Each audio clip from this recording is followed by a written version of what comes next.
Bonjour, on est en direct du marché de l'art, c'est Marion Dupuis-Rambert, je suis Art Advisor. Vraiment heureuse de vous retrouver après quelques aventures.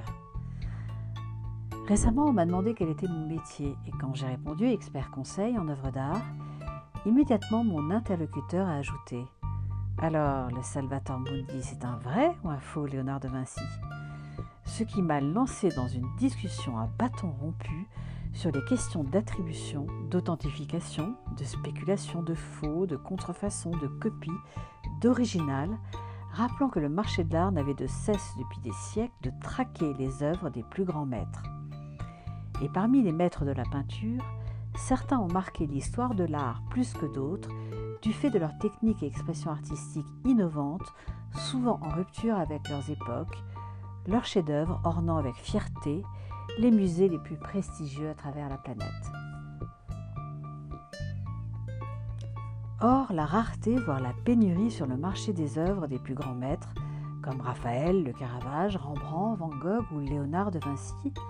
ainsi que le prestige lié à la possession de ces signatures si illustres dans une collection, attise toutes les convoitises des plus grands collectionneurs, aux faussaires ou autres marchands d'art peu scrupuleux.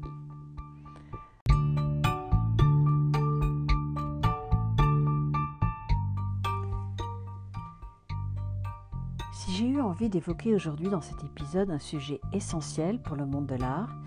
soit l'attribution d'une œuvre, c'est parce que le documentaire si médiatisé depuis sa diffusion sur France Télévisions et réalisé par Antoine Wittkin, qui pendant 2 ans a mené l'enquête de New York à Londres jusqu'en Arabie Saoudite, à la manière des experts de la série de la BBC Fake or Fortune, soit dit en passant que je recommande à tous les anglophiles férus d'histoire de l'art et d'expertise scientifique. Ce documentaire donc a ouvert les yeux du grand public sur ce qui se trame dès qu'il s'agit d'accrocher une œuvre d'art dans un musée ou de la vendre aux enchères, et qui bien souvent reste une affaire de spécialistes. Mais c'était sans compter les récentes révélations dans ce documentaire, comme dans certaines affaires récentes, plus ou moins médiatisées et le plus souvent judiciarisées, les victimes demandant réparation.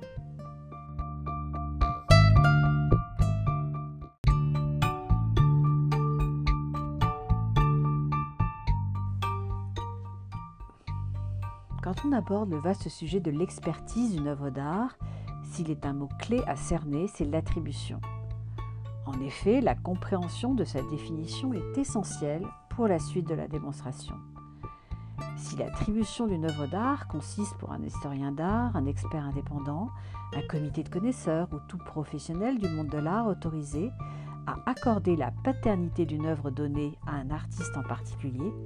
cela a pour conséquence immédiate d'engendrer une valeur de marché à l'œuvre ainsi répertoriée. Et c'est là que se noue toute l'intrigue au sein du monde de l'art et que l'expertise prend toute sa valeur. Car une question reste en suspens pour nombre de téléspectateurs à la fin du documentaire. Qui, à force de loi, pour faire entendre sa voix au-dessus souvent d'un brouhaha de discours divergents selon les intérêts de leurs protagonistes? Car s'il est un fait que les téléspectateurs du documentaire ont relevé, c'est celui-ci. Les intervenants interviewés ne semblent pas d'accord. Alors qui doit trancher? Comment attribuer ou pas l'œuvre de Salvator Mundi à Léonard de Vinci?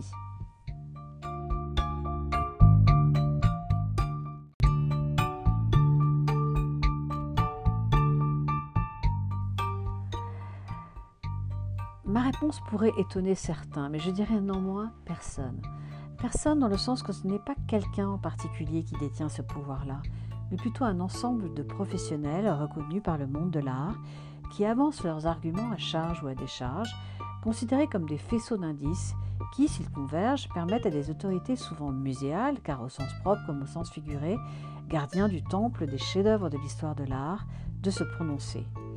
Et dans le cas présent, c'est le musée du Louvre qui détient en ses murs le chef-d'œuvre de Léonard de Vinci, la Joconde,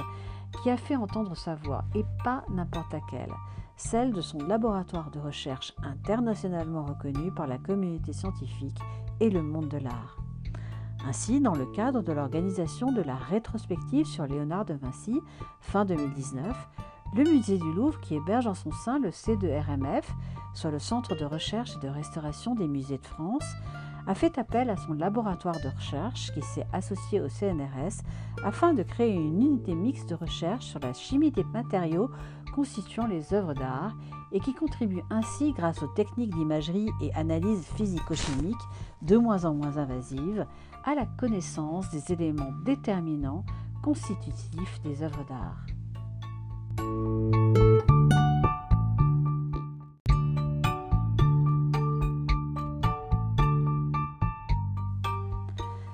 À la faveur d'un documentaire édifiant diffusé il y a quelques semaines en France sur une chaîne publique et intitulé sobrement « Les coulisses du marché de l'art », certains téléspectateurs ont ainsi découvert avec stupeur les méandres, voire les contorsions et controverses d'experts dès qu'il s'agit d'attribuer, soit de désigner l'auteur d'une œuvre, du fait premier de l'importance des sommes en jeu notamment, mais aussi malheureusement pour certains de leur réputation et de leur volonté non affichée de se faire une petite place dans la grande histoire de l'art. Alors, quand réapparaît sur le marché de l'art un tableau attribuable à l'un des plus grands maîtres de la peinture ancienne, Léonard de Vinci, tous les coups semblent permis et on assiste à une médiatisation marketing voire publicitaire digne d'un événement planétaire et surtout à des enchères spectaculaires. Car pour les très rares œuvres de qualité muséale qui peuvent publiquement s'échanger sur le marché de l'art, les adjudications sont souvent exceptionnelles en termes de montant. Et dans le cas du Salvator Mundi, on a eu droit à un record mondial, certains collectionneurs à travers la planète se livrant à une véritable battle d'enchères afin d'acquérir une œuvre de telle renommée. Car Léonard de Vinci, avec son chef-d'œuvre de la Joconde, est devenu le symbole de la peinture de la Renaissance le plus recherché sur le marché de l'art.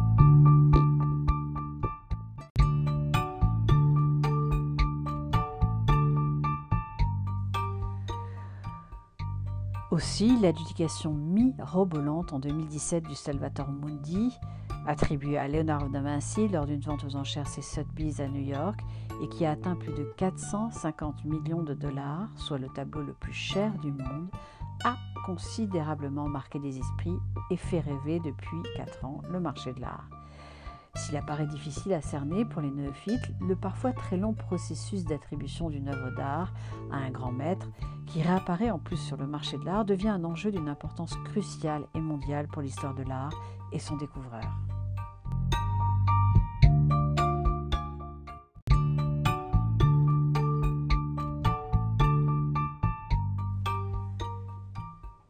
Le Salvator Mundi est-il alors, oui ou non, un tableau de Léonard de Vinci ? Tout a été écrit ou supposé sur ce tableau depuis 2007, date de sa réapparition sur le marché de l'art lors d'une petite vente aux enchères locale à la Nouvelle-Orléans aux États-Unis. Et aujourd'hui encore, surtout après la diffusion grand public de l'enquête sur le Salvator Mundi, certains continuent à s'interroger sur son attribution et donc sur la question de savoir s'il est véritablement de la main de Léonard de Vinci. Car depuis certaines affaires de contrefaçon, et notamment la fameuse affaire Beltracchi, les musées s'inquiètent de savoir s'ils ont en leur mur des œuvres originales ou des copies de l'époque, voire plus récentes. C'est alors que les experts scientifiques entrent en scène pour apporter leur lumière, car c'est vraiment le cas de le dire, et arbitrer. En effet, les techniques qu'ils utilisent alors pour rechercher tous les indices du visible et du non-visible à l'œil nu sur la toile et sur le support de la toile vont du balayage multispectral à la réflectographie infrarouge, en passant par les rayons X, la lumière ultraviolette, la tomographie, la microscopie ou la macrophotographie, afin de recueillir un faisceau d'indices concluants. Qu'en est-il alors des conclusions du laboratoire du Louvre ? Parce qu'elles n'ont pas été officiellement publiées, mais néanmoins diffusées lors d'une seule journée auprès de certains critiques d'art, avant d'être retirées définitivement à ce jour, certains avancent, comme cela est dit dans le documentaire, qu'il est probable que le tableau vienne de l'atelier de Léonard de Vinci, sans toutefois confirmer qu'il est de sa main.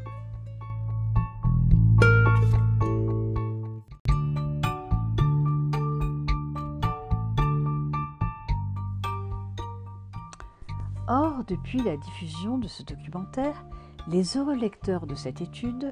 en publient des bribes pour aller à l'encontre de ce que le documentaire a révélé, faisant dire expressément à certains que les experts du Louvre s'accorderaient sur les résultats de l'étude historique et scientifique qui confirmerait l'attribution de l'œuvre à Léonard de Vinci. Si cette étude est depuis introuvable et que le documentaire diffusé sur France 2 semble dire autre chose, que s'est-il alors passé entre le moment de la publication des résultats de la recherche du laboratoire du Louvre et le fait que l'actuel propriétaire de l'œuvre, le prince héritier de l'Arabie Saoudite, qui avait sollicité cette expertise comme condition auprès de l'œuvre pour la rétrospective au Louvre, ait finalement refusé de la prêter pour l'exposition comme cela avait été convenu.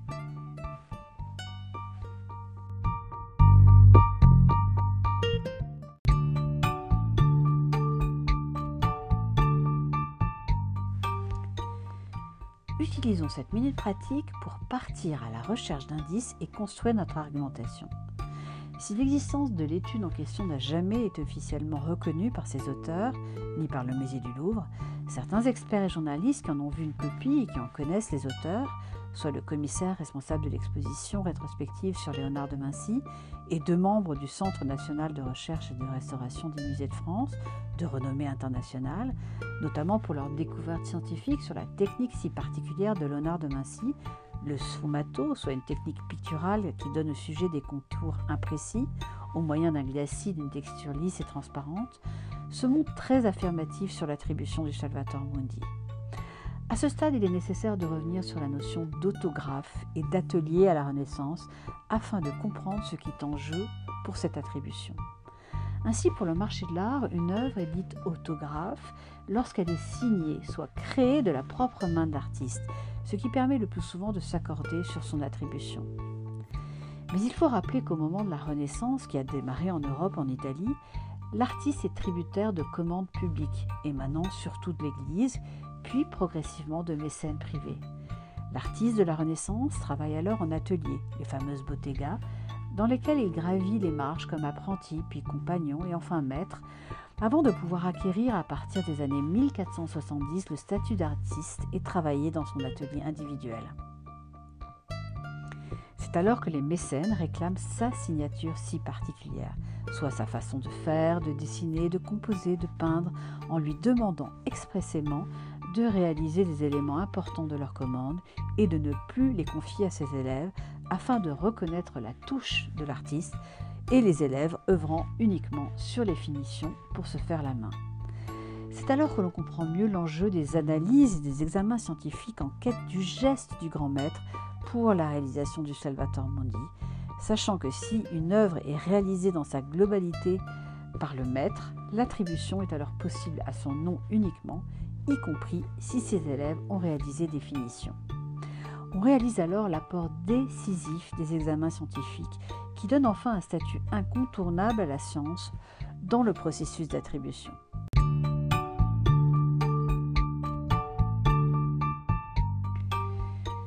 Et c'est particulièrement le cas ici, dans l'œuvre de Léonard de Vinci,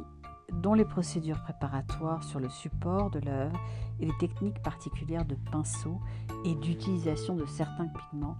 ont été pleinement constatées grâce à la réflectographie infrarouge. Ainsi, il semblerait, selon les extraits publiés récemment dans la Tribune de l'Art, que l'analyse scientifique du Salvator Mundi témoigne sans contradiction possible de la contribution, soit du geste complet de Léonard de Vinci. La question étant alors jusqu'à quel point, sachant que ce tableau est sorti de son atelier, et donc que ses élèves y ont contribué plus ou moins, et que de nombreux repeints, du fait de l'état de conservation du tableau, ont été constatés lors de son retour sur le marché en 2007. Quels indices retenir alors pour constituer un faisceau concluant ? Les images issues des analyses techniques révèlent des pentimenti, soit des ajustements et reprises afin de corriger le dessin du tableau. Ils apparaissent dans les 2 mains du Christ, le motif d'entrelacement sur les bandes de draperie, la plaque au centre de sa poitrine. Et les experts constatent aussi un changement majeur dans la main bénissante du Christ, affirmant qu'elle n'était pas du tout dans cette position à l'origine. Or, les pentimenti sont souvent absents, voire extrêmement rares, lors de copies réalisées dans l'atelier du maître par ses élèves. Autre indice, les pigments et leurs techniques de mélange. Les procédures techniques dans le Salvator Mundi sont caractéristiques du maître, soit raffinées et visuellement subtiles, et ce, y compris sous les repeints des restaurations successives. L'utilisation des grains de verre d'au moins 2 densités différentes dans les couches de peinture est tout à fait caractéristique des préparations du maître. La graduation des transitions tonales d'un plan à l'autre est par ailleurs permise par la maîtrise de l'artiste de la technique d'impression manuelle de mélange. Enfin, le fait que le passage au rayon X de la peinture ne produise qu'un fantôme pâle, soit chargé en plomb, est commun à toutes les peintures tardives attribuées à Léonard de Vinci, qui déploie des quantités certes limitées de plomb blanc opaque après 1500. La conclusion des examens techniques est alors que tout au long de l'élaboration du tableau, on peut voir Leonardo de Vinci à l'œuvre, de manière très spécifique et reconnue par les experts.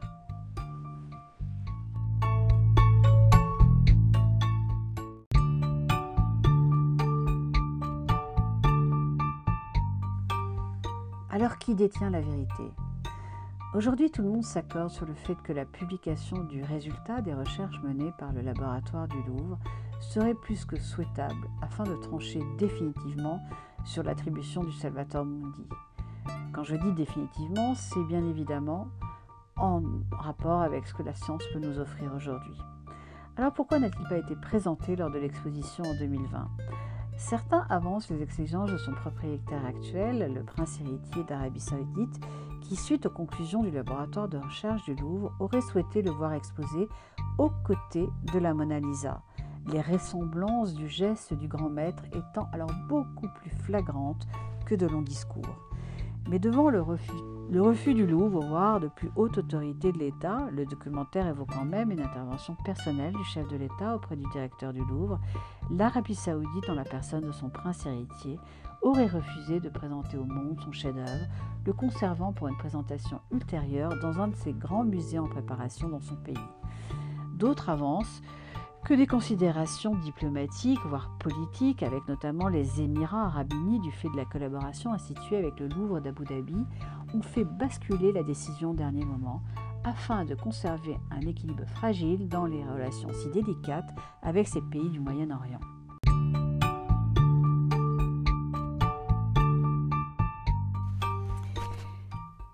Mais pour les amateurs et historiens de l'art, comme le monde de l'art professionnel, le tableau mérite beaucoup mieux que ces controverses, car il s'agit alors de son inscription dans le grand livre de l'histoire de l'art. Et si aujourd'hui la provenance du tableau ne plaide pas en sa faveur, après avoir été la propriété successive depuis 2007 de marchands spéculateurs, d'un oligarque russe, d'un prince saoudien énigmatique, il est temps finalement que les expertises scientifiques tranchent. Car après, et j'ajouterai malgré 2 ans de restauration parfois excessive et clinquante, la caution scientifique d'un grand musée tel que le musée du Louvre suffirait pour le monde de l'art à lever le voile sur ce mystère qui ne semble plus en être un.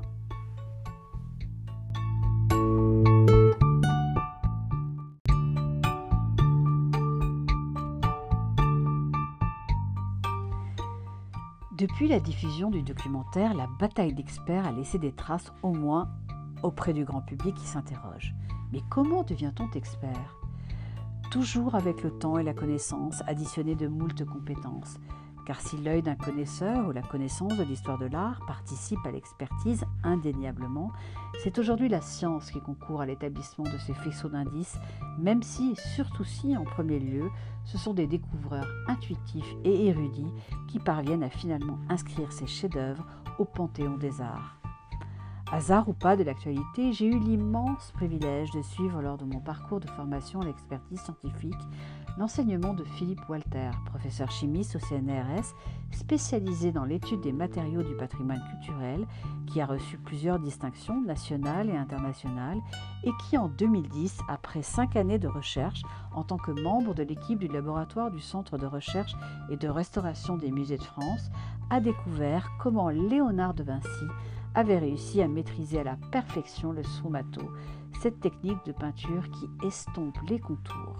Alors je voudrais le remercier ici de toutes les anecdotes partagées avec ses élèves autour de ces extraordinaires découvertes, ainsi que l'ensemble de mes professeurs qui, vous le verrez dans un prochain épisode, grâce à leur intuition, leur détermination et leurs immenses compétences, ont participé grandement à de nouvelles attributions qui ont fait ou feront le buzz sur l'actualité du marché de l'art. Le mot de la fin ? Alors, Salvator Mundi, une des plus grandes énigmes de l'histoire de l'art? Plus maintenant, si on en croit les conclusions du laboratoire de recherche du Louvre. Voilà, c'est en direct du marché de l'art, épisode 6 de la saison 2, To Be or Not To Be, la réponse des experts. Restez à l'écoute pour un prochain épisode ou comme nos amis anglo-saxons aiment à le dire, stay tuned.